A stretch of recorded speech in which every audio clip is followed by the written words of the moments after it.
ನಮಸ್ಕಾರ ಸ್ನೇಹಿತರೆ, welcome to ಸ್ಪರ್ಧಾ ಗೆಲುವು ಅಕಾಡೆಮಿ.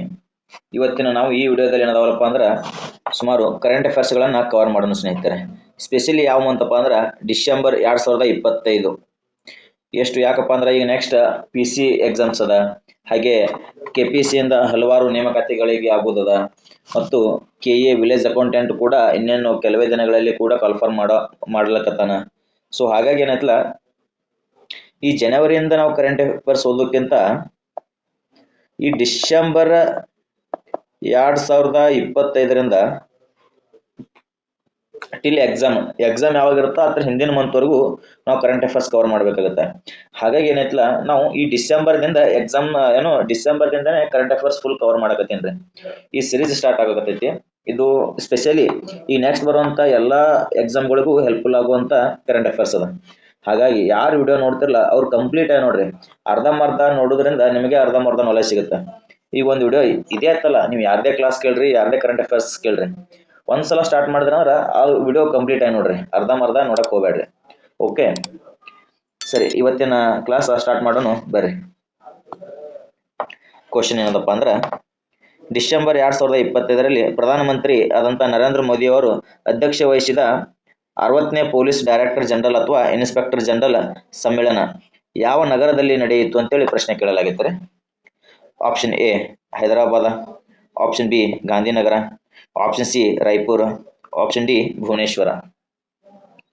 ಯಾರೇ ಆಲ್ರೆಡಿ ನೀವು ಕರೆಂಟ್ ಅಫೇರ್ಸ್ ಓದಿದ್ರಿ, ಜಸ್ಟ್ ರಿವಿಷನ್ ಸಲುವಾಗಿ ಬಂದಿದ್ರೆ ನಿಮ್ಗೆ ಇದು ಒಂಥರ ರಿಕಾಲ್ ಆಗುತ್ತಾ ಅಂದ್ರೆ ಯಾರೇ ಆನ್ಸರ್ ಗೊತ್ತಿದ್ರೆ ಕಮೆಂಟ್ ಮಾಡಿ ತಿಳಿಸ್ರಿ. ಮೊದಲನೇ ಪ್ರಶ್ನೆ ಏನಾಗಿತ್ತಪ್ಪ ಅಂದ್ರೆ, ನರೇಂದ್ರ ಮೋದಿ ಅವರ ಅಧ್ಯಕ್ಷತೆ ವಹಿಸಿದಂತ 60ನೇ ಪೊಲೀಸ್ ಡೈರೆಕ್ಟರ್ ಜನರಲ್ ಅಥವಾ ಇನ್ಸ್ಪೆಕ್ಟರ್ ಜನರಲ್ ಸಮ್ಮೇಳನ ಯಾವ ನಗರದಾಗ ನಡೆಯಿತು ಅಂತೇಳಿ ಪ್ರಶ್ನೆ ಆಗಿತ್ತು. ಈ ಕ್ವಶನ್ ನಾವು ಸರಿಯಾದ ಉತ್ತರ ನೋಡೋದಾದ್ರೆ ಅದು ಆಪ್ಷನ್ ಸಿ ನೋಡ್ರಿ, ರಾಯಪುರದಾಗ ನಡೀತದ. ಇದು ರಿಲೇಟೆಡ್ ನಾವು ನೋಡೋದಾದ್ರೆ 60ನೇ ಪೊಲೀಸ್ DGP IGP ಸಮ್ಮೇಳನ ಐತ್ಲ ನವೆಂಬರ್ 28ರಿಂದ 30 ತನಕ ನಡೀತೈತಿ. ಎಲ್ಲಿ? ರಾಯಪುರ್ನ IIM ನಲ್ಲಿ ನಡೀತದ ನೋಡ್ರಿ. ಉದ್ದೇಶ ಏನಪ್ಪಾ ಅಂದ್ರ ವಿಕಸಿತ ಭಾರತ ಏನಂತಲ ಸೆಕ್ಯೂರಿಟಿ ಡೈಮೆನ್ಷನ್ಸ್ ಎಂಬ ವಿಷಯದಡಿ ಈ ಸಮ್ಮೇಳನ ಆಯೋಜನೆ ಮಾಡಲಾಗಿತ್ತು. ಅಂದ್ರ ಈ ಕ್ವಶನ್ ಫುಲ್ ಡೆಪ್ತ್ ಆಗಿ ನಿಮಗೆ ಹೇಳ್ತೀನಿ. ಹಾಗಾಗಿ ಅಂದ್ರೆ ಈ ಸದ್ಯ ಏನಾರ ಕರೆಂಟ್ ಅಫೇರ್ಸ್ ಬರ್ತಾ ಅದರ ರಿಲೇಟೆಡ್ ಎಕ್ಸ್ಪ್ಲನೇಷನ್ ಇರುತ್ತೆ. ಹಾಗಾಗಿ ವಿಡಿಯೋ ಕಂಪ್ಲೀಟ್ ಆಗಿ ನೋಡ್ರಿ. ಓಕೆ, ಇದು ಎದಕ್ಕೆ ಸಮ್ಮೇಳನ ನಡೆಸಿದಾರಪ್ಪ ಅಂದ್ರೆ ವಿಕಸಿತ ಭಾರತನ ಸೆಕ್ಯೂರಿಟಿ ಡೈಮೆನ್ಷನ್ಸ್ ಎಂಬ ವಿಷಯದಡಿ ಈ ಸಮ್ಮೇಳನವನ್ನು ಆಯೋಜನೆ ಮಾಡಿದ್ರು. ಪ್ರಧಾನಿ ಮೋದಿ ಮತ್ತು ಗೃಹ ಸಚಿವ ಅಮಿತ್ ಶಾ, ರಾಷ್ಟ್ರೀಯ ಸುರಕ್ಷತಾ ಸಲಹೆಗಾರರಾದಂಥ ಅಜಿತ್ ದೋವಲ್ ಅವರು ಕೂಡ ಮತ್ತು ಯಾರ್ಯಾರು ಒಳ್ಕೊಂಡಿದ್ರು ಅಂದ್ರೆ ಇವರು ಪ್ಲಸ್ ರಾಜ್ಯ ಮತ್ತು ಕೇಂದ್ರಾಡಳಿತ ಪ್ರದೇಶಗಳ DGPಗಳು ಮತ್ತು IGPಗಳು ಭಾಗವಹಿಸಿದ್ರು ನೋಡ್ರಿ. ಓಕೆ, ನೆಕ್ಸ್ಟ್ ನೋಡೋಣ ಅಂದ್ರೆ ಇದು 2014ರಿಂದ ಸಮ್ಮೇಳನದ ಸ್ವರೂಪವನ್ನು ನಿರಂತರವಾಗಿ ಅಪ್ಗ್ರೇಡ್ ಮಾಡ್ಕೋತ ಬಂದಿದ್ದಾರೆ. ಓಕೆ, ಈಗ ಇದನ್ನು ಈ ಪಾಯಿಂಟ್ ಇಂಪಾರ್ಟೆಂಟ್ ನೋಡ್ರಿ. 2014ರಲ್ಲಿ 126 ಆಗಿದ್ದಂತ ನಕ್ಸಲ್ ಪೀಡಿತ ಜಿಲ್ಲೆಗಳು 2025ಕ್ಕೆ ಎಷ್ಟು ಇಳಿತಪ್ಪ ಅಂದ್ರೆ 11 ಕಳೆದ ನೋಡ್ರಿ. ಈ ಪಾಯಿಂಟ್ ಕೂಡ ಇಂಪಾರ್ಟೆಂಟ್ ಆಗುತ್ತೆ. ಓಕೆ, ನೆಕ್ಸ್ಟ್ ಎರಡನೇ ಪ್ರಶ್ನೆ, ಉಪರಾಷ್ಟ್ರಪತಿ CP ರಾಧಾಕೃಷ್ಣನ್ ಅವರು ಡಿಸೆಂಬರ್ 2025ರಲ್ಲಿ ಬಿಡುಗಡೆ ಮಾಡಿದ economic empowerment of Bharat in the Modi era ಪುಸ್ತಕದ ಕರ್ತೃ ಯಾರು? ಓಕೆ, ಉಪರಾಷ್ಟ್ರಪತಿಯವರಾದಂಥ CP ರಾಧಾಕೃಷ್ಣನ್ ಅವರಲ್ಲ ಒಂದು ಪುಸ್ತಕವನ್ನು ಬಿಡುಗಡೆ ಮಾಡ್ತಾರೆ. ಆ ಪುಸ್ತಕದ ಹೆಸರು ಏನಪ್ಪಾ ಅಂದ್ರೆ economic empowerment of the Bharat in the Modi era ಅಂತೇಳಿ. ಈ ಪುಸ್ತಕದ ಕರ್ತೃ ಅಂದ್ರೆ ಈ ಪುಸ್ತಕ ಯಾರು ಬರೆದ್ರು ಅಂತೇಳಿ ಪ್ರಶ್ನೆ ಕೇಳಲಾಗೈತಿ. Option A Arun Jaitley, option B professor Sikandar Kumar, option C Ram Madhav, option D Subramanya Swamy. ಈ ಪ್ರಶ್ನೆ ಇಂಪಾರ್ಟೆಂಟ್ ಆಗುತ್ತೆ ನೋಡ್ರಿ. ಯಾಕಪ್ಪ ಅಂದ್ರೆ ಭಾರತದ ಪ್ರಧಾನ ಮಂತ್ರಿ ಅವ್ರ ಮೇಲೆ ಐತಿ ಮತ್ತು ಈ ಪುಸ್ತಕ ಬಂದಿದ್ದು ಅವ್ರ ಮೇಲೆ ಕೊಡಲ್ಲ. ಅದಕ್ಕೆ economic empowerment of Bharat in the Modi era ಈ ಪುಸ್ತಕದ ಕರ್ತೃ. ಈ ಕ್ವಶನ್ ನಾವು ಸರಿಯಾದ ಉತ್ತರ ನೋಡೋದಾದ್ರೆ ಅದು ಆಪ್ಷನ್ ಬಿ ಸ್ನೇಹಿತರೆ. ಏನು? ಪ್ರೊಫೆಸರ್ ಡಾಕ್ಟರ್ ಸಿಕಿಂದರ್ ಕುಮಾರ್ ಅನ್ನೋದಲ್ಲ, ಇವರು economic empowerment of Bharat in the Modi era ಎಂಬ ಪುಸ್ತಕವನ್ನು ಬರೆದಿದ್ದಾರೆ ನೋಡ್ರಿ. ಓಕೆ, ಇವರು ಯಾರಪ್ಪ ಅಂದ್ರ ಡಾಕ್ಟರ್ ಪ್ರೊಫೆಸರ್ ಸಿಕಿಂದರ್ ಕುಮಾರ. ಇವರು ಮಾಜಿ ಸಂಸದರು ಮತ್ತು ಇವ್ರು ಬರೆದಂತ ಬುಕ್ ಇದೆ economic empowerment of the Bharat in the Modi era. ಈ ಪುಸ್ತಕವನ್ನು ರಾಷ್ಟ್ರಪತಿ ಅವರಾದಂಥ CP ರಾಧಾಕೃಷ್ಣನ್ ಅವರು ಡಿಸೆಂಬರ್ 24, 2025ಕ್ಕೆ ಉಪರಾಷ್ಟ್ರಪತಿಯವರ ಸ್ವವಾಸದಲ್ಲಿ ಬಿಡುಗಡೆ ಮಾಡ್ತಾರೆ. ಅಂದ್ರೆ ಅವ್ರ ಮನೆಯಲ್ಲೇನೆ ಬಿಡುಗಡೆ ಮಾಡ್ತಾರೆ ಪುಸ್ತಕವನ್ನು. ಈ ಪುಸ್ತಕ ಏನಂತಲ್ಲ ಮೋದಿಯವರ ದೂರದೃಷ್ಟಿ ಮತ್ತು ಪರಿವರ್ತನಾತ್ಮಕ ಆರ್ಥಿಕತೆ ನೀತಿಗಳಿಗೆ ಸಾಕ್ಷಿ ಆಗೈತೆ ನೋಡ್ರಿ. ಮತ್ತು ಆರ್ಥಿಕತೆ ಅಂತ ಬಂದಕ್ರ ಭಾರತನೇ ವಿಶ್ವದ 4ನೇ ಅತಿ ದೊಡ್ಡ ಆರ್ಥಿಕ ವ್ಯವಸ್ಥೆಯನ್ನು ಹೊರಹೊಮ್ಮೈತಿ. GST ಏನೈತಲ್ಲ, GST ಸ್ವತಂತ್ರ ಭಾರತದ ಅತಿ ದೊಡ್ಡ ಸುಧಾರಣೆಗಳಲ್ಲಿ ಒಂದೆಂದು ಗುರುತಿಸಲಾಗಿದೆ ನೋಡ್ರಿ. ಇನ್ನು 47 ಲಕ್ಷ ಕೋಟಿಗೂ ಹೆಚ್ಚು ನೇರ ಪ್ರಯೋಜನ ವರ್ಗಾವಣೆ ಆಗಿದೆ, ಅಂದ್ರೆ ಡೆಬಿಟ್ ಆಗಿದೆ. Next question number 3. ಭಾರತದ ಗೃಹ ಸಚಿವ ಮತ್ತು ಸಹಕಾರ ಸಚಿವರಾದಂಥ ಅಮಿತ್ ಶಾ ಅವರು ಡಿಸೆಂಬರ್ನಲ್ಲಿ 2025ರಲ್ಲಿ ಉದ್ಘಾಟಿಸಿದ ಅರ್ಥ ಶೃಂಗಸಭೆ ಸಹ ಆಯೋಜಕರು ಯಾರು? ಅಂದ್ರೆ ಅರ್ಥ ಶೃಂಗಸಭೆ ಆಯ್ತು, ಅದನ್ನು ಉದ್ಘಾಟನೆ ಮಾಡಿದವರು ಅಮಿತ್ ಶಾ ಅವರು. ಅಂದ್ರೆ ಆ ಅರ್ಥ ಶೃಂಗಸಭೆಯನ್ನ ಯಾರು ಆಯೋಜನೆ ಮಾಡಿದ್ರು ಅಂತೇಳಿ ಪ್ರಶ್ನೆ ಕೇಳಲಾಗೈತ್ರಿ. ಆಪ್ಷನ್ ಎ ನೀತಿ ಆಯೋಗ ಮತ್ತು RBI, ಆಪ್ಷನ್ ಬಿ ನಬಾರ್ಡ್ ಮತ್ತು IAMAI, ಆಪ್ಷನ್ ಸಿ ಸಿಡ್ಬಿ ಮತ್ತು FICCI, ಆಪ್ಷನ್ ಡಿ ಸೆಬಿ ಮತ್ತು CEI. ಅರ್ಥ ಶೃಂಗಸಭೆ ಉದ್ಘಾಟನೆ ಮಾಡಿದಾರ ಯಾರು? ಅಮಿತ್ ಶಾ. ಅಮಿತ್ ಶಾ ಪ್ರೆಸೆಂಟ್ ಏನಾದಾರ ಭಾರತದ ಗೃಹ ಸಚಿವ ಮತ್ತು ಸಹಕಾರ ಸಚಿವರಾಗಿದ್ದಾರೆ. ಈ ಅರ್ಥ ಶೃಂಗಸಭೆಯನ್ನ ಯಾರು ಆಯೋಜನೆ ಮಾಡಿದ್ದಾರೆ ಅಂತೇಳಿ ಪ್ರಶ್ನೆ ಕೇಳಲಾಗಿತ್ತು. ಈ ಕ್ವಶನ್ಗೆ ನಾವು ಸರಿಯಾದ ಉತ್ತರ ನೋಡೋದಾದ್ರೆ ಅದು ಆಪ್ಷನ್ ಬಿ ಸ್ನೇಹಿತರೆ. ನಬಾರ್ಡ್ ಮತ್ತು IAMAI ದವರು ಇವರು ಎರಡೂ ಸಂಸ್ಥೆಗಳನ್ನು ಸೇರಿ ಈ ಅರ್ಥ ಶೃಂಗಸಭೆಯನ್ನ ಆಯೋಜನೆ ಮಾಡಿದ್ದಾರೆ ನೋಡ್ರಿ. ಅರ್ಥ ಶೃಂಗಸಭೆ 2025 ನಬಾರ್ಡ್, ರಾಷ್ಟ್ರೀಯ ಕೃಷಿ ಮತ್ತು ಗ್ರಾಮೀಣ ಅಭಿವೃದ್ಧಿ ಬ್ಯಾಂಕ್, IMA ಅಂದ್ರೇನು? ಇಂಟರ್ನೆಟ್ ಮತ್ತು ಮೊಬೈಲ್ ಅಸೋಸಿಯೇಷನ್ ಆಫ್ ಇಂಡಿಯಾ, ಈ ಥರ ಲಾಂಗ್ ಫಾರ್ಮ್ ಇಲ್ಲದ ನೋಡ್ರಿ, ಸಹ ಆಯೋಜಿಸಿದವು. ಇದು ಓಕೆ. ಈ ಶೃಂಗಸಭೆ ಒಳಗೆ ಏನೈತಲ್ಲ, ಏನು ಅರ್ಥ ಶೃಂಗಸಭೆ, ಅರ್ಥ ಶೃಂಗಸಭೆ ಏನೈತಲ್ಲ ಇದ್ರಾಗ 10,000 ಪ್ಲಸ್ ಪ್ರತಿನಿಧಿಗಳಿದ್ರು, 1,200 ಕಾರ್ಪೊರೇಟ್ಗಳಿದ್ರು, 500 ತಜ್ಞರು, 300 ಸ್ಟಾರ್ಟ್ಅಪ್ಗಳು ಭಾಗವಹಿಸಿದ್ರು ನೋಡ್ರಿ. ಇಷ್ಟು ಜನ ಭಾಗವಹಿಸಿದ್ರು ಈ ಅರ್ಥ ಶೃಂಗಸಭೆ ಒಳಗೆ.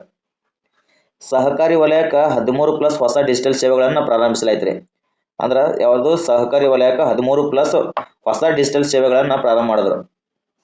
ಅದ್ರಾಗ ಸಹಕಾರ ಸಾಥಿ ಆಗಿರ್ಬೋದು, DGKCC ಆಗಿರ್ಬೋದು, ಸಹಕಾರ ಆಡಳಿತ ಸೂಚ್ಯಂಕ ಆಗಿರ್ಬೋದು, EPAC ಆಗಿರ್ಬೋದು, ಇನ್ನು ಇವೆಲ್ಲ ಸೇರಿ ಅಂದ್ರೆ ಈ ಥರ ಪ್ರಮುಖ ಬಂದಿವು.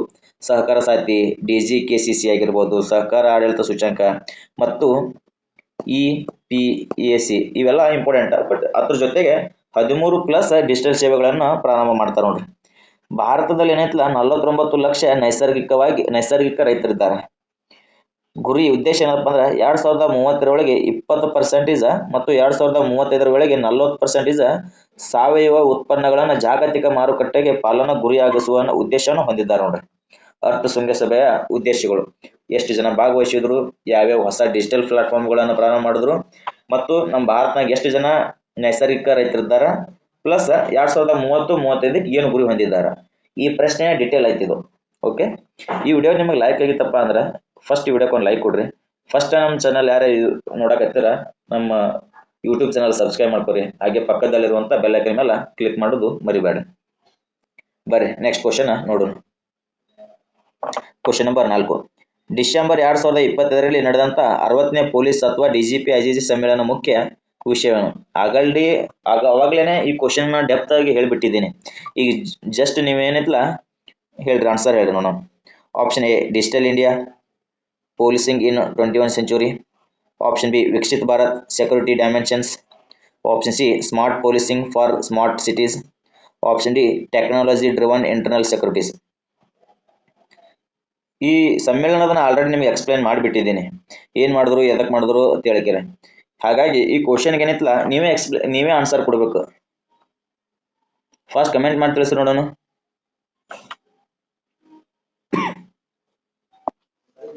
ಫಾಸ್ಟ್ ಕಮೆಂಟ್ ಮಾಡಿ ತಿಳಿಸಿ ನೋಡೋಣ. ಓಕೆ, ನೆಕ್ಸ್ಟ್ ಕ್ವಶನ್ ಹೋಗೋಣ. ಎಕ್ಸ್ಪ್ಲನೇಷನ್ ಐತಿ, ಸೇಮ್ ಕ್ವಶನ್ ಆಲ್ರೆಡಿ ನಿಮ್ಗೆ ಎಕ್ಸ್ಪ್ಲನೇಷನ್ ಮಾಡಿಬಿಟ್ಟಿದ್ದೀನಿ ಏನು ಎದಕ್ಕಂತೇಳಿ, ಅದೇ ಎಕ್ಸ್ಪ್ಲನೇಷನ್ ಅದ. ಓಕೆ, ಇದನ್ನ ನೋಡೇ ಬಿಡೋಣ ಮತ್ತೆ ಯಾಕೆ. ಈ 60ನೇ ಪೊಲೀಸ್ DGP IGP ಸಮ್ಮೇಳನ ಐತಲ್ಲ, ಇದ್ರ ಮುಖ್ಯ ಉದ್ದೇಶ ಏನಾಗಿತ್ತು? Option B Viksit Bharat security dimensions ಆಗಿತ್ತು ನೋಡ್ರಿ. 60ನೇ ಪೊಲೀಸ್ DGP IGP ಸಮ್ಮೇಳನ ಐತಲ್ಲ ವಿಷಯ ವಿಕಸಿತ್ ಭಾರತ್ನ ಸೆಕ್ಯೂರಿಟಿ ಡೈಮೆನ್ಷನ್ಸ್ ಆಗಿತ್ತು. ಇದು ಸುರಕ್ಷಿತ ಭಾರತ ನಿರ್ಮಾಣಕ್ಕಾಗಿ ಪೊಲೀಸ್ ವ್ಯವಸ್ಥೆಗಳನ್ನು ಅಭಿವೃದ್ಧಿಪಡಿಸುವ ಗುರಿಯನ್ನು ಹೊಂದಿತ್ತು ನೋಡ್ರಿ. ಪೊಲೀಸ್ ವ್ಯವಸ್ಥೆಗಳೇನದಲ್ಲ ಅಭಿವೃದ್ಧಿ ಹೊಂದಿದ ಮತ್ತು ಸುರಕ್ಷಿತ ಭಾರತದ ಗುರಿಗಳೊಂದಿಗೆ ಹೊಂದಾಣಿಕೆ ಮಾಡಿಕೊಳ್ಳುವುದು ಇತರ ಪ್ರಮುಖ ಉದ್ದೇಶ ಆಗಿತ್ತು. ಸಮ್ಮೇಳನವು ಎಡಪಂಥೀಯ ಅಂದ್ರೆ ತೀವ್ರವಾದ ಭಯೋತ್ಪಾದನಾ ವಿರೋಧಿ ಸೈಬರ್ ಮತ್ತು ಮಹಿಳಾ ಸುರಕ್ಷತೆ, ವಿಪತ್ತು ನಿರ್ವಹಣೆ, ಫೋರೆನ್ಸಿಕ್ ವಿಜ್ಞಾನ, ಕೃತಕ ಬುದ್ಧಿಮತ್ತೆ ಬಳಕೆಯ ಬಗ್ಗೆ ಚರ್ಚೆಗಳನ್ನು ನಡೆಸ್ತಾ ನೋಡ್ರಿ ಅದು. ಮತ್ತೆ ಈ ಸಮ್ಮೇಳನದಾಗ ಏನೈತಲ್ಲ ಪ್ರಧಾನಿ ನರೇಂದ್ರ ಮೋದಿ ಅವರು ಮತ್ತು ರಾಷ್ಟ್ರಪತಿಯ ಪೊಲೀಸ್ ಪದಕಗಳನ್ನು ಪ್ರದಾನ ಮಾಡ್ತಾರೆ ನೋಡ್ರಿ. Next question number 5. ಡಿಸೆಂಬರ್ 2025ರಲ್ಲಿ ಕೇಂದ್ರ ಜವಳಿ ಸಚಿವಾಲಯ ಪ್ರತಿಷ್ಠಿತ ಹಸ್ತಕಲಾ ಪ್ರಶಸ್ತಿಗಳನ್ನು ಯಾವ ಸಂದರ್ಭದಲ್ಲಿ ಪ್ರದಾನ ಮಾಡಲಾಯಿತು ಅಂತ ಪ್ರಶ್ನೆ ಆಗೈತಿ. ಏನು ಕೇಂದ್ರ ಜವಳಿ ಸಚಿವಾಲಯ ಏನೈತಲ್ಲ ಪ್ರತಿಷ್ಠಿತ ಪ್ರಶಸ್ತಿಯಾದಂಥ ಹಸ್ತಕಲಾ ಪ್ರಶಸ್ತಿಗಳನ್ನು ಯಾವ ಸಂದರ್ಭದಲ್ಲಿ ಪ್ರದಾನ ಮಾಡಿತು ಅಂತೇಳಿ ಪ್ರಶ್ನೆ ಕೇಳಲಾಗೈತ್ರಿ. ಆಪ್ಷನ್ ಎ ರಾಷ್ಟ್ರೀಯ ಕರಕುಶಲ ದಿನಾಚರಣೆ, ಆಪ್ಷನ್ ಬಿ ರಾಷ್ಟ್ರೀಯ ಹಸ್ತಕಲಾ ವಾರ, ಆಪ್ಷನ್ ಸಿ ಅಂತಾರಾಷ್ಟ್ರೀಯ ಕುಶಲಕರ್ಮಿ ದಿನ, ಆಪ್ಷನ್ ಡಿ ಗಾಂಧಿ ಜಯಂತಿ. ನೋಡೋಣ, ಕಮೆಂಟ್ ಮಾಡಿ ನೋಡೋಣ ಯಾರಿಗೆ ಆನ್ಸರ್ ಗೊತ್ತದ. ಫಸ್ಟ್ ಆನ್ಸರ್ ನಾನು ಹೇಳ್ತೀನಿ, ಎಕ್ಸ್ಪ್ಲೇನ್ ಮಾಡ್ತೀನಿ, ಬಟ್ ನಿಮ್ಗೆ ಯಾರಿಗಾರ ಆನ್ಸರ್ ಗೊತ್ತಿದ್ರೆ ಕಮೆಂಟ್ ಮಾಡಿ ತಿಳಿಸ್ರಿ ಫಾಸ್ಟ್. ಓಕೆ, ಈ ಕ್ವಶನ್ ನಾವು ಸರಿಯಾದ ಉತ್ತರ ಏನಪ್ಪಾ ಅಂದ್ರೆ ಅದು ರಾಷ್ಟ್ರೀಯ ಹಸ್ತಕಲಾ ವಾರ ಅಂತ ಇರ್ತೈತಿ. ಅವಾಗ ಈ ಪ್ರಶಸ್ತಿಯನ್ನ ಪ್ರದಾನ ಮಾಡ್ತಾರೆ ನೋಡ್ರಿ. ಕೇಂದ್ರ ಜವಳಿ ಸಚಿವಾಲಯ ಡಿಸೆಂಬರ್ 9, 2020 ನವದೆಹಲಿ ಒಳಗೆ ಏನೈತಲ್ಲ ವಿಜ್ಞಾನ್ ಭವನದಲ್ಲಿ 2023 ಮತ್ತು 24ನೇ ಸಾಲಿನ ಹಸ್ತಕಲಾ ಪ್ರಶಸ್ತಿಗಳನ್ನ ರಾಷ್ಟ್ರೀಯ ಹಸ್ತಕಲಾ ವಾರದ ಅಂದ್ರೆ ಡಿಸೆಂಬರ್ 8ರಿಂದ 14 ಇದೇನಂತ ರಾಷ್ಟ್ರೀಯ ಹಸ್ತಕಲಾ ವಾರ ಅಂತೇಳಿ ಡಿಸೈಡ್ ಮಾಡಿದ್ದಾರೆ. ಅಂಗವಾಗಿ ಪ್ರದಾನ ಮಾಡ್ತಾ ನೋಡ್ರಿ. ರಾಷ್ಟ್ರಪತಿ ದ್ರೌಪದಿ ಮುರ್ಮು ಅವರು ಏನದಲ್ಲ ಈ ಸಮಾರಂಭವನ್ನ ಗೌರವಿಸಿದರು, ಅಂದ್ರೆ ಅಧ್ಯಕ್ಷತೆ ವಹಿಸಿದ್ದರು. ರಾಷ್ಟ್ರೀಯ ಹಸ್ತಕಲಾ ಪ್ರಶಸ್ತಿಗಳೇನೈತಲ್ಲ ಇದು 1965ರಲ್ಲಿ ಸ್ಥಾಪನೆ ಮಾಡಿದ್ದಾರೆ. ರಾಷ್ಟ್ರೀಯ ಹಸ್ತಕಲಾ ಪ್ರಶಸ್ತಿ ಅವಾರ್ಡ್ 1965 ಒಳಗೆ ಸ್ಥಾಪನೆ ಆಗೈತಿ. ಮತ್ತ ಶಿಲ್ಪಗುರು ಪ್ರಶಸ್ತಿಗಳೇನದವಲ್ಲ ಇದು 2002ರಲ್ಲಿ ಸ್ಥಾಪನೆ ಆಗೈತೆ. ಇದು ಹಸ್ತಕಲಾ ವಲಯದಲ್ಲಿ ಅತ್ಯುನ್ನತ ರಾಷ್ಟ್ರೀಯ ಪ್ರಶಸ್ತಿ ನೋಡ್ರಿ. ಈಗ ಹಸ್ತಕಲಾ ಪ್ರಶಸ್ತಿ ಒಳಗೆ ಅತ್ಯುನ್ನತ ಪ್ರಶಸ್ತಿ ಯಾವ್ದಪ್ಪ ಅಂದ್ರೆ ಅದು ಶಿಲ್ಪಗುರು ಪ್ರಶಸ್ತಿ. ಇದು 2002ರಲ್ಲಿ ಪರಿಚಯ ಮಾಡಿದ್ದಾರೆ. ಓಕೆ, ಹಸ್ತಕಲಾ ವಲಯನು ಶತಮಾನಗಳಷ್ಟು ಹಳೆಯ ಸಂಪ್ರದಾಯಗಳನ್ನ ಸಂರಕ್ಷಿಸದ ಮತ್ತು ಗ್ರಾಮೀಣ ಭಾರತದಲ್ಲಿ ಲಕ್ಷಾಂತರ ಜನರ ಜೀವನೋಪಾಯವನ್ನು ಬೆಂಬಲಿಸ್ತದೆ ನೋಡ್ರಿ. ಓಕೆ, ಈಗ ಹಸ್ತಕಲಾ ಪ್ರಶಸ್ತಿ ಬಗ್ಗೆ ನಾವು ತಿಳ್ಕೊಂಡಿವಿ. ಎಷ್ಟರ ಸ್ಥಾಪನೆ ಆಯಿತು, ಹಸ್ತಕಲಾ ಪ್ರಶಸ್ತಿ ಒಳಗೆ ಅತ್ಯುನ್ನತ ಪ್ರಶಸ್ತಿ ಯಾವುದು ಶಿಲ್ಪಗುರು ಪ್ರಶಸ್ತಿ. ಮತ್ತು ಹಸ್ತಕಲದ್ದು ಏನ ಹತ್ರದ ಗುರಿ ಉದ್ದೇಶ ಏನೈತಪ್ಪ ಅಂದ್ರೆ ಶತಮಾನಗಳಷ್ಟು ಹಳೆಯ ಸಂಪ್ರದಾಯಗಳನ್ನು ಮತ್ತು ಗ್ರಾಮೀಣ ಭಾರತ ಲಕ್ಷಾಂತರ ಜನ ಜೀವನೋಪಾಯವನ್ನು ಬೆಂಬಲವನ್ನು ಮಾಡ್ತದೆ ನೋಡ್ರಿ. ಓಕೆ, ಇಷ್ಟೆಲ್ಲ ನೋಡಿದ್ವಿ. ನೆಕ್ಸ್ಟ್ ಕ್ವಶನ್ ಹೋಗೋಣ್ರಿ. Question number 6. ರಾಷ್ಟ್ರೀಯ ಹಸ್ತಕಲಾ ವಾರವನ್ನು ಪ್ರತಿ ವರ್ಷ ಯಾವ ದಿನಾಂಕಗಳಲ್ಲಿ ಆಚರಿಸಲಾಗ್ತದೆ? ಆಲ್ರೆಡಿ ನಿಮ್ಗೆ ಎಕ್ಸ್ಪ್ಲೇನ್ ಮಾಡಿಬಿಟ್ಟಿದ್ದೀನಿ ಪ್ರಿವಿಯಸ್ ಕ್ವಶನ್ದಾಗೆ. ಎಷ್ಟು ಹೇಳ್ರಿ, ಈ ಕ್ವಶನ್ ನೀವೇ ಕಮೆಂಟ್ ಮಾಡಿ ತಿಳಿಸ್ರಿ.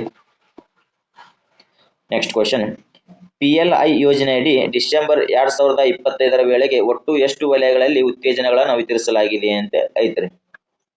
ಓಕೆ, ಕಮೆಂಟ್ ಮಾಡ್ರಿ ನಾನು ಫಾಸ್ಟ್.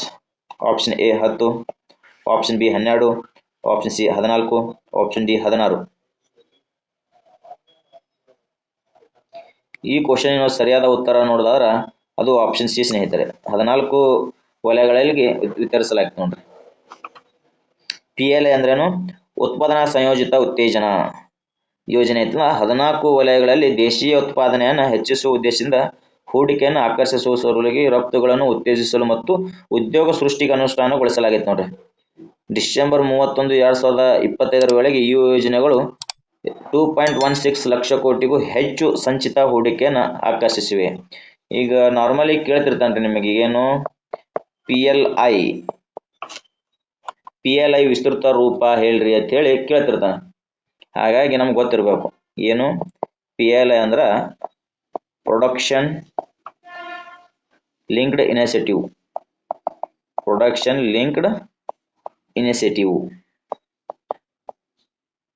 ಓಕೆ,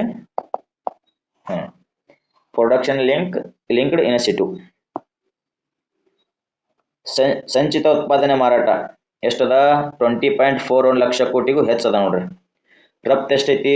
8.3 ಲಕ್ಷ ಕೋಟಿ ಐತಿ. 14.39 ಲಕ್ಷಕ್ಕೂ ಹೆಚ್ಚು ಜನರಿಗೆ ಉದ್ಯೋಗ ಸೃಷ್ಟಿ ಮಾಡೈತೆ ನೋಡ್ರಿ ಅದು.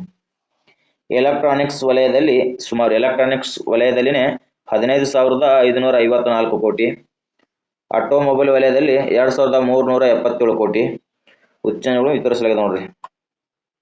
ಈ ಪಾಯಿಂಟ್ ನೆನಪಿಟ್ಕೋರಿ, ಯಾವ ವಲಯದಲ್ಲಿ ಎಷ್ಟೆಷ್ಟು ಕೋಟಿ ಖರ್ಚು ಅಂದ್ರೆ ವಿತರಣೆ ಮಾಡಲಾಗ್ಯದ ಅಂತ ಹೇಳಿ.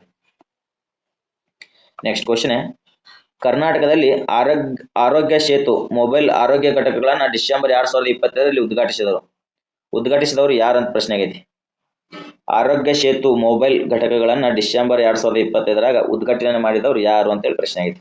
ಆಪ್ಷನ್ ಎ ಕೇಂದ್ರ ಆರೋಗ್ಯ ಸಚಿವ, ಆಪ್ಷನ್ ಬಿ ಮುಖ್ಯಮಂತ್ರಿ ಸಿದ್ದರಾಮಯ್ಯ, ಆಪ್ಷನ್ ಸಿ ಉಪಮುಖ್ಯಮಂತ್ರಿ ಡಿ.ಕೆ. ಶಿವಕುಮಾರ್. ಅವಾಗ ಉಪಮುಖ್ಯಮಂತ್ರಿ ಆಗಿದ್ರು, ಪ್ರೆಸೆಂಟ್ CM ಇವನೇ ಅದನ್ನ, ಡಿ.ಕೆನೆ. ಆರೋಗ್ಯ ಸಚಿವ ದಿನೇಶ್ ಗುಂಡೂರಾವ್. ಆರೋಗ್ಯ ಸೇತು ಯಾರು ಉದ್ಘಾಟನೆ ಮಾಡಿದ್ರು ಕಮೆಂಟ್ ಮಾಡಿ ತಿಳಿಸಿ ಫಾಸ್ಟ್. ಯಾರು ಉದ್ಘಾಟನೆ ಮಾಡಿದ್ರಪ್ಪ ಅಂದ್ರೆ ಆಪ್ಷನ್ ಬಿ ನೋಡ್ರಿ, ಅವಾಗ ಮುಖ್ಯಮಂತ್ರಿ ಸಿದ್ದರಾಮಯ್ಯ ಆಗಿದ್ರು, ಹಾಗಾಗಿ ಅವರು ಉದ್ಘಾಟನೆಯನ್ನ ಮಾಡಿರ್ತಾರ ನೋಡ್ರಿ. ಇದು ಎಲ್ಲಿ ಮುಖ್ಯಮಂತ್ರಿ ಬೆಳಗಾವಿಯಲ್ಲಿ ಸುವರ್ಣ ವಿಧಾನಸೌಧದ ಮುಂಭಾಗದಲ್ಲಿ ಸುಮಾರು 81 ಆರೋಗ್ಯ ಸೇತು ಮೊಬೈಲ್ ಆರೋಗ್ಯ ಘಟಕಗಳನ್ನ ಹಸಿರು ನಿಶಾನೆ ತೋರಿಸಿದ್ರ ಅಂದ್ರೆ ಉದ್ಘಾಟನೆ ಮಾಡ್ತಾರ. ಅತ್ಯಂತ ದೂರದ ಗ್ರಾಮದಲ್ಲಿ ಆರೋಗ್ಯ ಸೇವೆ. ಇದ್ರದ್ದು ಏನಪ್ಪ ಲೈನ್ ಅಂದ್ರ ಉದ್ದೇಶ ಏನಪ್ಪಾ ಅಂದ್ರೆ ಅತ್ಯಂತ ದೂರದ ಗ್ರಾಮದಲ್ಲಿ ಆರೋಗ್ಯ ಸೇವೆ ಎಂಬ ಧ್ಯೇಯದಡಿಯಲ್ಲಿ ಈ ಘಟಕಗಳನ್ನ ಪ್ರಾರಂಭಿಸ್ತಾರ ನೋಡ್ರಿ. ಈಗ ನಿಮ್ ಪ್ರಶ್ನೆ ಕೇಳ್ತಾರ, ಏನ್ ಕೇಳ್ತಾರ? ಆರೋಗ್ಯ ಸೇತು ಓಕೆ ಆಯ್ತು, ಅದ್ರ ಧ್ಯೇಯ ವಾಕ್ಯ ಏನಾಗಿತ್ತು ಅಂತೇಳಿ ಪ್ರಶ್ನೆ ಕೇಳ್ತಾರ. ಧ್ಯೇಯ ವಾಕ್ಯ ಏನಪ್ಪಾ ಅಂದ್ರ ಅತ್ಯಂತ ದೂರದ ಗ್ರಾಮದಲ್ಲಿ ಆರೋಗ್ಯ ಸೇವೆ ನೋಡ್ರಿ, ನೆನಪಿಟ್ಕೋರಿ. ಎಷ್ಟದಾವು? 81 ಘಟಕಗಳು ಅದಾವ. ಸುಮಾರು 49 ರಾಷ್ಟ್ರೀಯ ಆರೋಗ್ಯ ಮಿಷನ್ ಅಡಿಯಲ್ಲಿ, 39 ರಾಜ್ಯ ಸರ್ಕಾರದ ಅಡಿಯಲ್ಲಿ ಅನುದಾನದಿಂದ ಮಾಡ್ಯಾರ ನೋಡ್ರಿ. ಪ್ರತಿ ಘಟಕದಲ್ಲಿ ಏನದಲ್ಲ MBBS ವೈದ್ಯರು ಇರ್ತಾರ, ದಾದಿಗಳು ಇರ್ತಾರ, ಪ್ರಯೋಗಾಲಯ ತಂತ್ರಜ್ಞರು ಇರ್ತಾರ. ಒಂದು ವಾರ್ಷಿಕ ವೆಚ್ಚ ನೋಡಿದ್ರ 1686.24 ಲಕ್ಷ ನೋಡ್ರಿ. ಎಲ್ಲ 81 ಘಟಕಗಳು ಸೇರ್ಯ. ಮತ್ತೆ ಇನ್ನೊಂದು ಏನಪ್ಪಾ ಅಂದ್ರೆ ಈ ಪಾಯಿಂಟ್ ನೆನಪಿಟ್ಕೋಬೇಕು, ಅತಿ ಹೆಚ್ಚಿನ ರಾಯಚೂರಿಗೆನೆ ಘಟಕಗಳನ್ನ ನೀಡಿದಾರೆ. ಎಷ್ಟು? 8 ಘಟಕಗಳು ಬರೀ ರಾಯಚೂರು ಒಂದೇ ಜಿಲ್ಲೆದಾಗ ಅದಾವ. ಈ ಪಾಯಿಂಟ್ಸ್ ನೆನಪಿಟ್ಕೋರಿ. Okay, next question number 9. December 2025 Karnataka ವಿಧಾನ ಪರಿಷತ್ತಿನ ಅಲ್ಲಿ ಅಂಗೀಕರಿಸಲಾದಂತ ದ್ವೇಷ ಭಾಷಣ ಮತ್ತು ದ್ವೇಷ ಅಪರಾಧಗಳ ತಡೆಗಟ್ಟುವಿಕೆ ಮಸೂದೆ 2025 ಉಲ್ಲೇಖಿಸಲಾದ ಪ್ರಮುಖ ಸುಪ್ರೀಂ ಕೋರ್ಟ್ ಪ್ರಕರಣ ಯಾವುದು ಅಂತ ಪ್ರಶ್ನೆ ಆಗೈತಿ. ಅಂದ್ರ 2025 ಡಿಸೆಂಬರ್ದಾಗ ಕರ್ನಾಟಕದ ವಿಧಾನ ಪರಿಷತ್ತಲ್ಲಿ ಒಂದು ಮಸೂದೆನ ಅಂಗೀಕಾರ ಮಾಡ್ತಾರೆ. ಏನದು ಮಸೂದೆ? ದ್ವೇಷ ಭಾಷಣ ಮತ್ತು ದ್ವೇಷ ಅಪರಾಧಗಳ ತಡೆಗಟ್ಟುವಿಕೆ ಮಸೂದೆ ಅಂತೇಳಿ. ಈ ಮಸೂದೆ ಒಳಗೆ ಏನೈತಿಲ್ಲ, ಸುಪ್ರೀಂ ಕೋರ್ಟ್ ಕೊಟ್ಟಂತ ಒಂದು ತೀರ್ಪಿನ ಪ್ರಕರಣವನ್ನು ಉಲ್ಲೇಖಿಸ್ತಾರೆ. ಅದು ಯಾವ ಪ್ರಕರಣ ಅಂತೇಳಿ ಪ್ರಶ್ನೆಯನ್ನು ಕೇಳಲಾಗೈತ್ರಿ. ಆಪ್ಷನ್ ಎ ಕೇಶವಾನಂದ ಭಾರತಿ ಪ್ರಕರಣ, option B Vishal Tiwari versus union of India, option C Minerva Mill ಪ್ರಕರಣ, ಆಪ್ಷನ್ ಡಿ ಗೋಲಕ್ನಾಥ್ ಪ್ರಕರಣ. ಕಮೆಂಟ್ ಮಾಡಿ ನೋಡೋಣ ಯಾರಿಗೆ ಇದ್ರ ಬಗ್ಗೆ ಐಡಿಯಾ ಇತ್ತು ಮೊದಲೇ. ಓಕೆ ಸ್ನೇಹಿತರೆ, ಈ ಕ್ವಶನ್ ನಾವು ಸರಿಯಾದ ಉತ್ತರ ನೋಡಿದ್ರೆ ಅದು ಆಪ್ಷನ್ ಬಿ ನೋಡ್ರಿ, Vishal Tiwari versus union of India ಪ್ರಕರಣವನ್ನ ಆ ಮಸೂದೆಯ ಚರ್ಚಾ ಸಂದರ್ಭದಲ್ಲಿ ಪ್ರಸ್ತಾಪ ಮಾಡ್ತಾರೆ ನೋಡ್ರಿ. ಕರ್ನಾಟಕದ ಗೃಹ ಸಚಿವರಾದಂತ ಅವಾಗ ಗೃಹ ಸಚಿವ ಯಾರು? ಪರಮೇಶ್ವರ್ ಆಗಿದ್ರು. ಅವರು Vishal Tiwari versus union of India ಮತ್ತು ಇತರರ ಪ್ರಕರಣಗಳಲ್ಲಿ ಸುಪ್ರೀಂ ಕೋರ್ಟ್ ಅವಲೋಕನವನ್ನು ಉಲ್ಲೇಖಿಸಿದರು. ದ್ವೇಷ ಭಾಷಣವನ್ನು ಸಹಿಸಲಾಗುವುದಿಲ್ಲ, ಯಾಕಂದ್ರೆ ಇದು ಗುರಿ ಗುಂಪಿನ ಸದಸ್ಯರ ಘನತೆ ಮತ್ತು ಸ್ವಾಭಿಮಾನದ ನಷ್ಟಕ್ಕೆ ಕಾರಣವಾಗ್ತದ ಅಂತೇಳಿ ಸುಪ್ರೀಂ ಕೋರ್ಟ್ ಅಭಿಪ್ರಾಯ ಪಟ್ಟಿತ್ತು ನೋಡ್ರಿ ಅವಾಗ. Next question. ಓಕೆ, ಈ ಮಸೂದೆ ಬಗ್ಗೆ ಹೇಳ್ಬೇಕಾದ್ರೆ ಸುಮಾರು 6 ಗಂಟೆಗಳಕ್ಕಿಂತ ಹೆಚ್ಚು ಚರ್ಚೆ ಆಗಿತ್ರಿ. ಮಸೂದೆ ವಿರುದ್ಧ ಬಿಜೆಪಿ ಸಭಾಭವನದ ಬಾವಿಯಲ್ಲಿ ಪ್ರತಿಭಟನೆ ನಡೆಸಿತು. ಅದೇನಿದ್ದು ಬಿಡ್ರಿ. Next question. ಕರ್ನಾಟಕದ ಪ್ರಾದೇಶಿಕ ಅಸಮತೋಲನ ನಿವಾರಣೆಗಾಗಿ ರಚಿಸಲಾದಂತ ಎಂ ಗೋವಿಂದರಾವ್ ಸಮಿತಿ ವರದಿಯನ್ನು ಯಾವಾಗ ಸಲ್ಲಿಸುವ ನಿರೀಕ್ಷೆ ಇದೆ? ನಿಮ್ ಪ್ರಶ್ನೆ ಹೆಂಗ್ ಕೇಳ್ತಾನಪ್ಪ ಅಂದ್ರ, ಕರ್ನಾಟಕದ ಪ್ರಾದೇಶಿಕ ಅಸಮತೋಲನ ನಿವಾರಣೆಗಾಗಿ ರಚಿಸಲಾದಂತ ಸಮಿತಿ ಯಾವುದು ಅಂತ ಕೇಳ್ತಾನೆ. ಬಟ್ ಈ ಪ್ರಶ್ನೆ ಏನೈತಪ್ಪ ಅಂದ್ರ ಎಂ ಗೋವಿಂದರಾವ್ ಅವರ ಸಮಿತಿ ವರದಿಯನ್ನು ಯಾವಾಗ ಸಲ್ಲಿಕೆ ನಿರೀಕ್ಷೆ ಇದೆ ಅಂತ ಐತಿ. ಓಕೆ, ಈ ಕ್ವಶನ್ ಆಪ್ಷನ್ ನೋಡಿದ್ರ ಡಿಸೆಂಬರ್ 2025, ಜನವರಿ 2026, C option March 2026, option D April 2026. ಈ ಕ್ವಶನ್ ಸರಿಯಾದ ಉತ್ತರ ನೋಡಿದ್ರ ಎಂ ಗೋವಿಂದರಾವ್ ಸಮಿತಿ ಏನೈತಲ್ಲ ಜನವರಿ 2026 ಅವರ ವರದಿಯನ್ನು ಸಲ್ಲಿಸುವ ನಿರೀಕ್ಷೆ ಐತಿ ನೋಡ್ರಿ. ಓಕೆ, ಮುಖ್ಯಮಂತ್ರಿ ಅಂದ್ರೆ ಅವಾಗ ಸಿದ್ದರಾಮಯ್ಯ ಅವರಾಗಿದ್ದರ. ವಿಧಾನಸಭೆಯಲ್ಲಿ ಪ್ರಾದೇಶಿಕ ಅಸಮತೋಲನ ನಿವಾರಣೆಗಾಗಿ ಏನೈತಲ್ಲ ಎಂ ಗೋವಿಂದರಾವ್ ಉನ್ನತ ಮಟ್ಟದ ಸಮಿತಿಯನ್ನ ಜನವರಿ 2025 ಸಲ್ಲಿಸುವ ನಿರೀಕ್ಷೆ ಐತಿ ನೋಡ್ರಿ. ಅದನ್ನು ಸಂಪೂರ್ಣವಾಗಿ ಜಾರಿಗೆ ತರುವುದಾಗಿ ಘೋಷಿಸ್ತಾರೆ ಯಾರು? ಸಿದ್ದರಾಮಯ್ಯನವರು. ಕರ್ನಾಟಕದ 31 ಜಿಲ್ಲೆಗಳಲ್ಲಿ ಸುಮಾರು 10 ಜಿಲ್ಲೆಗಳು ಅಂದ್ರೆ ವಿಶೇಷವಾಗಿ ಉತ್ತರ ಕರ್ನಾಟಕದವರು ಏನದಲ್ಲ ಅವ್ರ ತಲಾ ಆದಾಯ ಓನ್ಲಿ 2 ಲಕ್ಷಕ್ಕಿಂತ ಕಡಿಮೆ ಅದ. ಬಟ್ ರಾಜ್ಯದ ಸರಾಸರಿ ತಲಾ ಆದಾಯ ಎಷ್ಟದ? 3,39,813 ರೂಪಾಯಿ ಅದ. ಉತ್ತರ ಕರ್ನಾಟಕದ 14 ಜಿಲ್ಲೆಗಳು 97 ವಿಧಾನಸಭಾ ಕ್ಷೇತ್ರಗಳು ಎಷ್ಟು?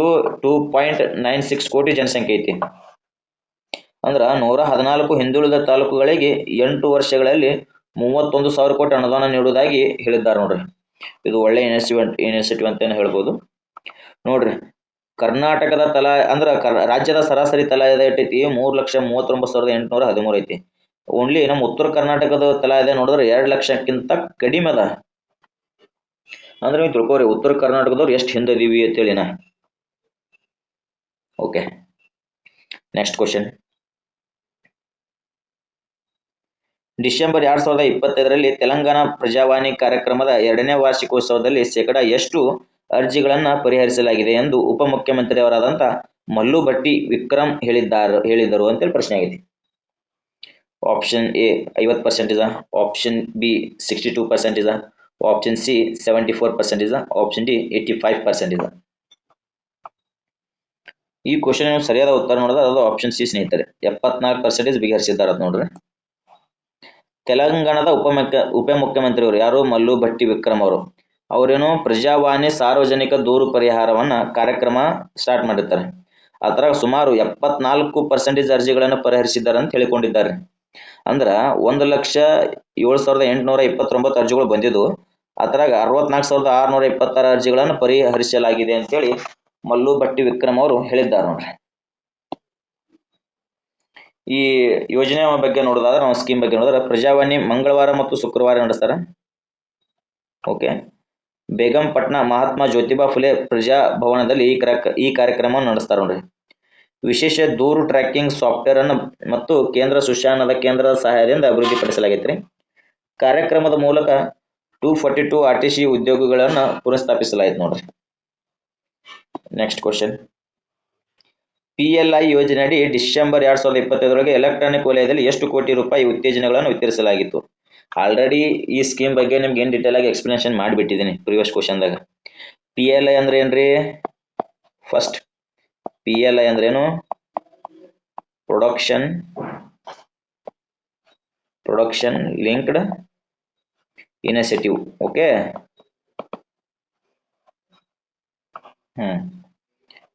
ಏನೈತಿ? ಸ್ಪೆಷಲಿ ಎಲೆಕ್ಟ್ರಾನಿಕ್ಸ್ ವಲಯದಲ್ಲಿ ಎಷ್ಟು ಕೋಟಿ ರೂಪಾಯಿ ಉತ್ತೇಜನಕ್ಕೆ ವಿತರಿಸಲಾಗಿದೆ ಅಂತ ಹೇಳೈತಿ.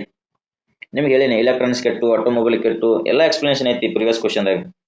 ಯಾರು ಪ್ರಿವಿಯಸ್ ಕ್ವಶನ್ ಸರಿಯಾಗಿ ಕೇಳಿದ್ರಪ್ಪ ಅಂದ್ರೆ ಈ ಕ್ವಶನ್ ಸರಿಯಾಗಿ ನೀವೇ ಆಲ್ರೆಡಿ ಕಮೆಂಟ್ ಮಾಡಿಬಿಡ್ತೀರಿ. ಓಕೆ, ಈ ಕ್ವಶನ್ ನಾವು ಸರಿಯಾದ ಉತ್ತರ ನೋಡಿದ್ರೆ ಅದು ಆಪ್ಷನ್ ಸಿ ನೋಡ್ರಿ. 15,554 ಕೋಟಿ ಅಂತ ಎಲೆಕ್ಟ್ರಾನಿಕ್ಸ್ ವಲಯಕ್ಕೆ ವಿತರಣೆಯನ್ನು ಮಾಡಲಾಗಿತ್ತು ನೋಡ್ರಿ. ಇನ್ನೊಂದ್ಸಲ ನಿಮ್ಗೆ ಎಕ್ಸ್ಪ್ಲನೇಷನ್ ಮಾಡಿಬಿಡ್ತೀನಿ. ಎಲೆಕ್ಟ್ರಾನಿಕ್ಸ್ ವಲಯಕ್ಕೆ ಏನೈತಲ್ಲ ಅಂದ್ರೆ ಲಾರ್ಜ್ ಸ್ಕೇಲ್ ಎಲೆಕ್ಟ್ರಾನಿಕ್ಸ್ ಮ್ಯಾನುಫ್ಯಾಕ್ಚರಿಂಗ್ ಮತ್ತು IT ಹಾರ್ಡ್ವೇರ್ ಸೇರಿ 15,554 ಕೋಟಿ ಐತಿ. ಈ ವಲಯದ ಸುಮಾರು 59 ಕಂಪನಿಗಳು ಬರ್ತಾವ. ಮತ್ತೆ 2,45,375 ಕೋಟಿ ಹೆಚ್ಚುವರಿ ಉತ್ಪಾದನೆಯನ್ನು ವರದಿ ಮಾಡಿದ ನೋಡ್ರಿ. ಎಷ್ಟಾಯ್ತು? Okay, automobiles and auto components ವಲಯಕ್ಕೆ 2,377 ಕೋಟಿ. 72 ಕಂಪನಿಗಳು ಒಳಗೊಂಡಿದ್ದಾವೆ. ಹೆಚ್ಚುವರಿ ಉತ್ಪಾದನೆ ಎಷ್ಟು? 13,126 ಕೋಟಿ. ಸೆಮಿಕಾನ್ ಇಂಡಿಯಾ ಕಾರ್ಯಕ್ರಮದಡಿ ಸೆಮಿಕಂಡಕ್ಟರ್ ಪರಿಸರ ವ್ಯವಸ್ಥೆಯನ್ನು ಅಭಿವೃದ್ಧಿಪಡಿಸಲಾಗ್ತದೆ ನೋಡ್ರಿ. Question number 13. ಡಿಸೆಂಬರ್ 2025ರಲ್ಲಿ 60ನೇ ಪೊಲೀಸ್ DGP IGP ಸಮ್ಮೇಳನ ಎಡಪಂಥೀಯ ತೀವ್ರವಾದ ಪೀಡಿತ ಜಿಲ್ಲೆಗಳ ಸಂಖ್ಯೆ 2014ರಲ್ಲಿ 126 ಆಗಿತ್ತು. 2025ಕ್ಕೆ ಎಷ್ಟಕ್ಕೆ ಇಳಿದಿದೆ ಅಂತೇಳಿ ಪ್ರಶ್ನೆ ಆಗೈತಿ. ಇದ್ರ ಬಗ್ಗೆ ನಿಮ್ಗೆ ಆಲ್ರೆಡಿ ಎಕ್ಸ್ಪ್ಲನೇಷನ್ ಮಾಡಿಬಿಟ್ಟಿದ್ದೀನ, ನೀವೇ ಆನ್ಸರ್ ಮಾಡಬೇಕು. ಓಕೆ, ಈ ಕ್ವಶನ್ಗೆ ನೀವೇ ಆನ್ಸರ್ ಮಾಡಿ ನೋಡೋಣ, ಕಮೆಂಟ್ ಮಾಡಿ ತಿಳಿಸ್ರಿ ನನಗೆ. Okay, next question. ಆರೋಗ್ಯ ಸೇತು ಮೊಬೈಲ್ ಆರೋಗ್ಯ ಘಟಕಗಳ ವಾರ್ಷಿಕ ಕಾರ್ಯಾಚರಣೆ ವೆಚ್ಚ ಎಷ್ಟು? ಇದ್ರ ಬಗ್ಗೆನೂ ಎಕ್ಸ್ಪ್ಲನೇಷನ್ ಐತಿ. ಆರೋಗ್ಯ ಸೇತು ಮೊಬೈಲ್ ಆರೋಗ್ಯ ಘಟಕಗಳ ವಾರ್ಷಿಕ ಕಾರ್ಯಾಚರಣೆ ವೆಚ್ಚ ಎಷ್ಟು ಅಂತ ಪ್ರಶ್ನೆ ಆಗೈತಿ. Option A 1,000 lakh, option B 1,686.24 lakh, option C 2,500 lakh, option D 3,000 lakh. Fast comment ಮಾಡ್ರಿ ನೋಡೋಣ. ಆಲ್ರೆಡಿ ಹೇಳಿನಿ, ಆರೋಗ್ಯ ಸೇತು ಮೊಬೈಲ್ ಆರೋಗ್ಯ ಘಟಕಗಳ ಒಂದು ವಾರ್ಷಿಕ ವೆಚ್ಚ ಎಷ್ಟು ಅಂತೇಳಿ. ಓಕೆ, ಈ ಕ್ವಶನ್ಗೆ ಸರಿಯಾದ ಉತ್ತರ ನೋಡಿದ್ರೆ ಅದು 1,686.24 ಲಕ್ಷ ನೋಡ್ರಿ. ಆರೋಗ್ಯ ಸೇತು ಏನು ಮೊಬೈಲ್ ಆರೋಗ್ಯ ಘಟಕಗಳ ವಾರ್ಷಿಕ ಕಾರ್ಯಾಚರಣೆ ವೆಚ್ಚ 1,686.24 ಲಕ್ಷ. ಎಲ್ಲ 81 ಘಟಕಗಳನ್ನು ಸೇರಿ ಪ್ರತಿ ಘಟಕದ ಮಾಸಿಕ ವೆಚ್ಚ ಅಂದ್ರೆ 1.92 ಲಕ್ಷ. 81 ಘಟಕಗಳದಾವು. 41 ವಾಹನಗಳನ್ನು ಉತ್ತರ ಕರ್ನಾಟಕಕ್ಕೆ ನೀಡಲಾಗೈತಿ. ಮತ್ತು ಅತ್ಯಧಿಕ ಘಟಕಗಳಲ್ಲಿ ರಾಯಚೂರು ತಿಳಿನ 8 ಘಟಕಗಳದಾವು. ರಾಯಚೂರು ಬಿಟ್ಟರೆ ನೆಕ್ಸ್ಟ್ ಯಾವುದು ಉತ್ತರ ಕನ್ನಡ 6 ಘಟಕಗಳು, ಕಲಬುರಗಿ ಮತ್ತು ದಕ್ಷಿಣ ಕನ್ನಡ 5 ಘಟಕಗಳು ಅದಾವ ನೋಡ್ರಿ.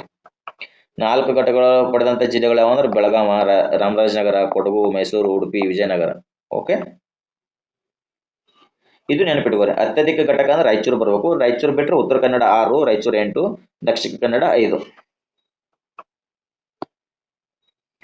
ಇವತ್ತಿನ ಕೊನೆಯ ಪ್ರಶ್ನೆ ಅಂದ್ರ ಈ ವಿಡಿಯೋದ ಕೊನೆಯ ಪ್ರಶ್ನೆ, ಕರ್ನಾಟಕದಲ್ಲಿ ಪ್ರಾದೇಶಿಕ ಅಸಮತೋಲನ ನಿವಾರಣೆಗೆ ರಚಿಸಲಾದಂತ ಉನ್ನತ ಮಟ್ಟದ ಸಮಿತಿಯ ಅಧ್ಯಕ್ಷರು ಯಾರು?